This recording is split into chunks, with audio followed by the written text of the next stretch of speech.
क्या आपको क्रोध आता है? अरे यह क्या पूछने की चीज है। क्रोध तो हर किसी को आता है। क्या कोई ऐसा है जो आपके आसपास या अगल बगल में हो जिसको क्रोध ना आता हो? यह तो शायद असंभव होगा। ऐसा कोई भी नहीं होगा जिसे क्रोध ना आता हो। तो मित्रों, आज हम एक कहानी के माध्यम से जानने की कोशिश करेंगे कि हम अपने क्रोध को कैसे कंट्रोल कर सकते हैं, क्योंकि क्रोध से मुक्त होना लगभग असंभव है। इसी कारण से क्रोध से मुक्त नहीं होना, सिर्फ क्रोध को समझना है ताकि हम भी अपने क्रोध को कंट्रोल में ला सके। वैसे तो यह कहानी महाभारत काल की है, पर यह कहानी प्रॉपर महाभारत में नहीं मिलेगी, क्योंकि हम सिर्फ इस कहानी के माध्यम से समझना चाहते हैं कि क्रोध क्या है और इस क्रोध को कैसे समझे। पांचों पांडवों को जब माता कुंती भोजन पीरस रही थी, उसी समय भीम के मन में एक ख्याल आया कि हे माता, मैं सबसे बलवान हूँ ना। उस पर उसकी माता ने कोई जवाब नहीं दिया। उस बात को लेकर भीम बहुत क्रोधित हुआ और भोजन छोड़ के वहां से चला गया, पर उसकी माता ने कुछ नहीं कहा। दूसरे दिन भी यही सवाल अपनी माता से किया कि हे माता, मैं सबसे बलवान व्यक्ति हूँ ना। उस पर भी अपनी माता ने कोई जवाब नहीं दिया और फिर से भोजन छोड़ वहां से चला गया। ऐसा कई दिनों तक चलता रहा। एक दिन भीम बहुत क्रोधित होकर वहां से दूर चला गया। क्रोध के आवेश में उसने एक बड़ा सा पहाड़ उठा लिया और उस पहाड़ को जोर से फेंका। वह पहाड़ जहाँ पे गिरा, वहाँ पर एक व्यक्ति सो रहा था और उस व्यक्ति ने नींद में नहीं, पर उस व्यक्ति को सोते सोते जवाब दिया कि इस छोटे से कंकड़ से जिसने भी मेरे साथ मस्ती की है, उस व्यक्ति को सूर्य अस्त तक जहाँ जाना है जा सकते हैं। सूर्य अस्त होते ही मैं तुम्हें पकड़ कर मार दूंगा। मित्रों, आपको यहाँ पे कुछ समझने को मिला। जिसने भी महाभारत का पठन किया या किसी सीरियल में देखा होगा, उसको मालूम होगा कि भीम की ताकत कितनी थी। यहाँ पे यह नहीं समझना है कि कहानी सत्य है या झूठ, पर भीम की ताकत 10,000 हाथियों जितनी थी।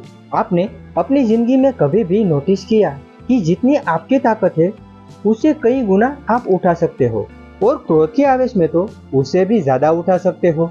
तो यहाँ पर बात यह है कि भीम ने कितना बड़ा पहाड़ उठाया होगा, और वह पहाड़ भी उस व्यक्ति को एक छोटा सा कंकड़ लगा। फिर भीम को धमकी भी दी कि तुम जहाँ जाना चाहते हो वहाँ जा सकते हो, मैं सूर्य अस्त तक तुम्हें पकड़कर मार दूंगा।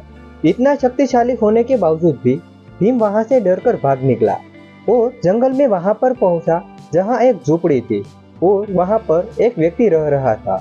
उस व्यक्ति की 10 उंगलियां कट चुकी थी। उस व्यक्ति से भीम ने पूछा कि मुझे छिपने की जगह मिल सकती है।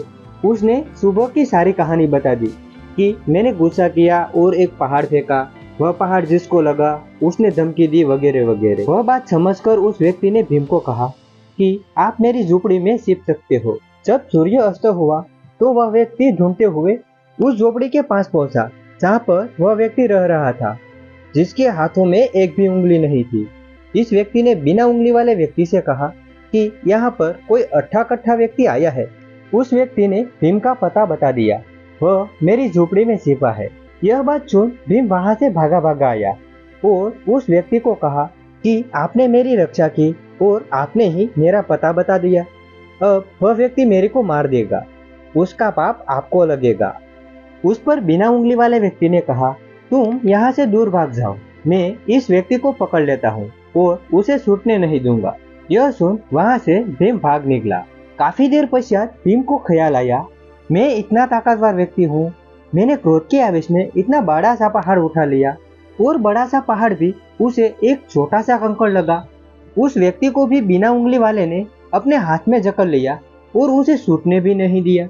तो वह व्यक्ति कितना ताकतवर हुआ, और इसकी भी उंगली किसने काटी होगी? जिसने भी इसकी उंगली काटी तो वह कितना ताकतवर होगा? उसके मन में यह सवाल घर कर गया।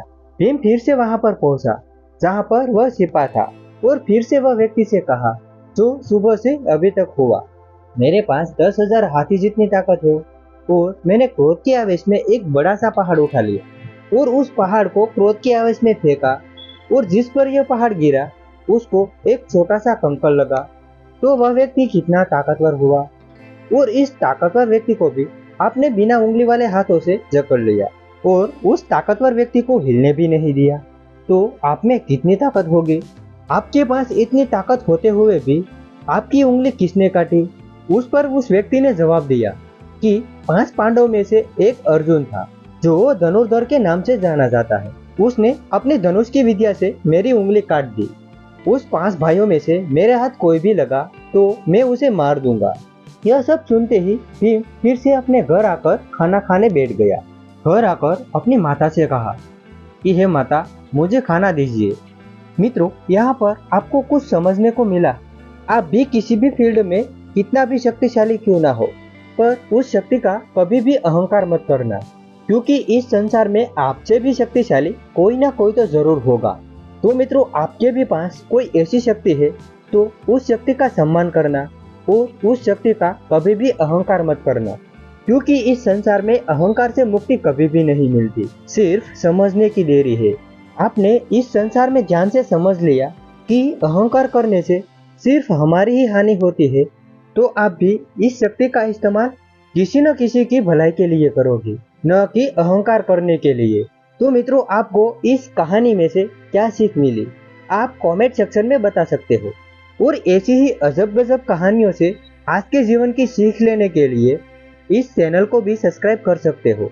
आप सबको हमारी तरफ से राधे कृष्णा।